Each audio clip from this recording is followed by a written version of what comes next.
Ethan Carter had spent years tirelessly building Carter's Goods from a modest retail shop into a nationwide business. His initial success had been based on hard work, relentless dedication, and a focus on offering customers quality products at prices they could afford. He built his company from the ground up, rising with it as it expanded. The dream he had years ago when he opened his first store seemed to be coming true. But with growth came new challenges, and as much as he wanted to ignore them, Ethan knew he had to face the reality: his business had lost something along the way. Ethan felt disconnected from his company. Despite the glowing reports from his team and the impressive revenue growth, something felt off. His employees, once enthusiastic about the mission of Carter's Goods, were now simply clocking in and out, treating their work as a means to an end rather than a part of something greater. The culture he had worked so hard to build, one of passion and commitment, had begun to erode, and Ethan had no one to blame but himself. Ethan felt disconnected from his company. Despite the glowing reports from his team and the impressive revenue growth, something felt off. His employees, once enthusiastic about the mission of Carter's Goods, were now simply clocking in and out, treating their work as a means to an end rather than a part of something greater. The culture he had worked so hard to build, one of passion and commitment, had begun to erode, and Ethan had no one to blame but himself. "I've seen the reports," Ethan began, his voice steady but firm. "But the reports don't show the bigger picture. I spent a day in one of our stores, and what I saw wasn't what we stand for. We've lost touch with our customers and, more importantly, with our employees." The room fell silent as the executives exchanged looks, unsure of where this conversation was going. Ethan wasn't done, though.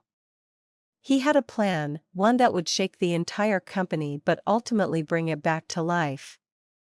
"We need to change the way we do things," he continued. "It's not enough to just offer low prices and high-quality products. We need to invest in our employees, make sure they're trained, motivated, and treated with the respect they deserve. We need to re-establish the connection we once had with our customers and our staff." The executives were taken aback, but they knew Ethan had a point. They discussed strategies for improving employee engagement, customer satisfaction, and overall store operations. It became clear that their current methods weren't enough. But how could they turn things around? Ethan decided to focus on improving the work environment first. He knew that happy employees would lead to satisfied customers, so he immediately started making changes. He increased budgets for staff training, redesigned the incentive programs, and implemented a clear path for employee growth. Each employee was to receive feedback on their performance regularly, and those who stood out would be given more responsibilities and opportunities for advancement. As for store number 213, Ethan knew he needed to act fast. He made the decision to promote Todd to assistant manager, a move that was long overdue. Todd had earned it through his dedication, and Ethan wanted to show him that his efforts hadn't gone unnoticed. But that was only the beginning. Ethan also reassigned Derek to a different position where he could receive one-on-one mentorship and coaching.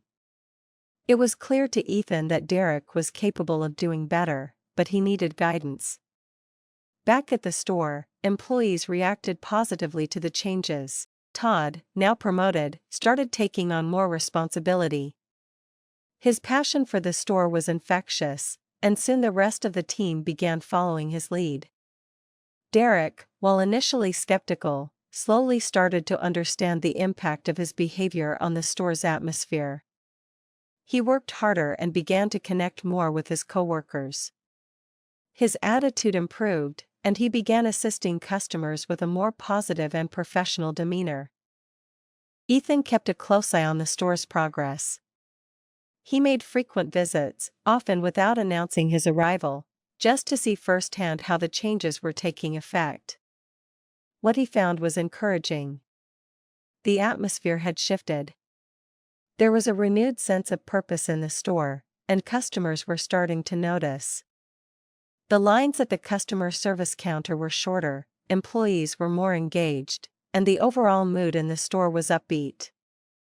But even with these improvements, Ethan knew there was still more to do. He realized that the success of Carter's Goods couldn't solely depend on top-down leadership. The employees needed to feel like they were an integral part of the company's success. They needed to feel like their voices mattered. One of the major changes Ethan introduced was an employee feedback platform. Every employee, from cashiers to warehouse workers, could submit suggestions or concerns anonymously. Ethan wanted to know what was really happening in his stores. He encouraged everyone to speak up about the challenges they faced and the changes they'd like to see. The feedback started pouring in, and Ethan was shocked at some of the insights. "I'm overworked, and my shift schedule keeps changing," one employee wrote. "It's hard to maintain a work-life balance, and I feel like my efforts aren't appreciated." Another comment read, "I love my job, but the lack of opportunities for growth is discouraging. I want to do more, but there's no clear path forward." Ethan took these comments seriously. He couldn't ignore the struggles of his employees. He knew that if he wanted Carter's Goods to thrive, he needed to make sure that every person working for the company felt valued. He reorganized the schedule system to give employees more flexibility, making it easier for them to plan their personal lives. He also created a clear promotion pathway for each department, giving employees the opportunity to grow within the company. Those who showed dedication and commitment would have the chance to move up the ranks, just like Todd. Over the next few months, the transformation at store number 213 was remarkable. Derek, once a symbol of disengagement, became one of the store's most trusted employees. His attitude had completely changed, and he started to take pride in his work. Todd flourished in his new role, and the rest of the team followed suit. The customer service ratings for store number 213 skyrocketed, and other stores in the region began noticing the positive changes. But Ethan wasn't content to stop there. He knew that the changes at store number 213 needed to be replicated across the entire company, so he launched an initiative to visit multiple stores across the country, anonymously at first, just to see how things were going. He wanted to ensure that the improvements he'd implemented were taking root in every location. What he found was overwhelmingly positive. Across the board, employees were more engaged, customers were happier, and the company culture was thriving again.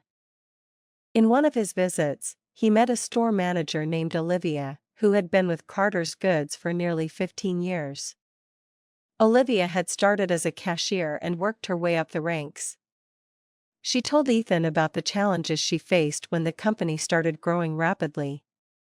"At first, I was excited about the expansion," Olivia said, "but as we grew, it felt like the company lost touch with what made it special.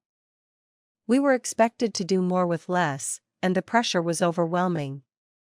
But these new changes, they're making a real difference. My team feels supported, and we're seeing a lot more customers coming back. It's like we're rediscovering what we loved about working here." Ethan was thrilled to hear this. Olivia's words affirmed everything he had been working toward. The culture was shifting back toward the values that had initially built Carter's Goods: dedication, respect, and a focus on the people who made the company successful. As the months passed, Ethan continued to refine and expand the changes he had implemented. The company's profits were strong, but more importantly, the morale of the employees was higher than ever. There was a sense of purpose that hadn't been there before, and that made all the difference. Ethan realized that the heart of any business isn't the products it sells or the profits it makes. It's the people, the employees who give their best every day, and the customers who trust the brand. By reconnecting with the people who mattered, Ethan had not only saved his company but had given it a new direction for the future. Carter's Goods became more than just a successful retail business. It became a place where people felt valued, where growth was encouraged, and where every customer's experience mattered. And as for Ethan, he had learned the most important lesson of all: success wasn't just about the destination, it was about the journey, and the people who walked it with him.